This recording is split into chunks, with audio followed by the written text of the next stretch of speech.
అందరికీ నమస్కారం అండి.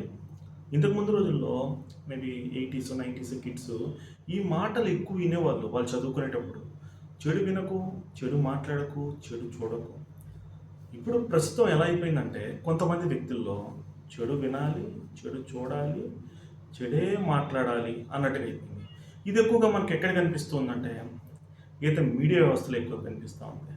దీని గురించి నేను ఈరోజు ఎందుకు చెప్తున్నాను అంటే నేను నిన్నటి రోజున ఒక న్యూస్ అయితే చూడడం జరిగింది. అది ఏంటంటే భీమవరంలో ఒక వైఎస్ఆర్సీపీ పార్టీ కార్యకర్త వాళ్ళ పైనున్న నాయకులు అతని చేత మద్యం తాగిపించి హై వోల్టేజ్ టవర్ ఎక్కిపించి మా పిల్లలకి అమ్మఒడి పడలేదు, 5వ తేదీ జూలై 5వ తేదీ అమ్మఒడి పడుతున్నారు, ఆ అమ్మఒడి పడలేదు అని చెప్పి సాయంత్రం 4 గంటల దాకా కూడా ఎదురు చూడకుండా 11, 12 ఆ టైంలో అతను హై వోల్టేజ్ ఈ ఎలక్ట్రికల్ టవర్ అనేది ఎక్కడం జరిగింది.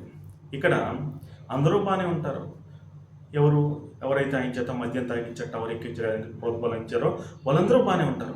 ఏదైనా తేడా వస్తే రోడ్డున పడేది ఈ కుటుంబమే. రాజకీయం కోసం మరీ ఇంత దుర్మార్గమైన పనులు, మరీ ఇంత ఫేక్ న్యూస్లు ఎలా స్ప్రెడ్ చేస్తారో నాకైతే అర్థం కావట్లా. ఇవి సాయంత్రం 5 వరకు కూడా చూడొచ్చు. 5 వరకు కూడా చూడకుండా అతన్ని రెచ్చగొట్టి అతను ఆ టవర్ ఎక్కేలా చేసి ఇలాంటి అనేది నిజంగా ప్రస్తుత రాజకీయంలో కామన్ అయిపోయాయి. నేను దీని గురించి ఎందుకు చెప్తున్నానంటే దీన్ని ఒక ఛానల్, ఒక పత్రిక పెద్ద హైలైట్ న్యూస్గా అయితే స్ప్రెడ్ చేస్తుంది.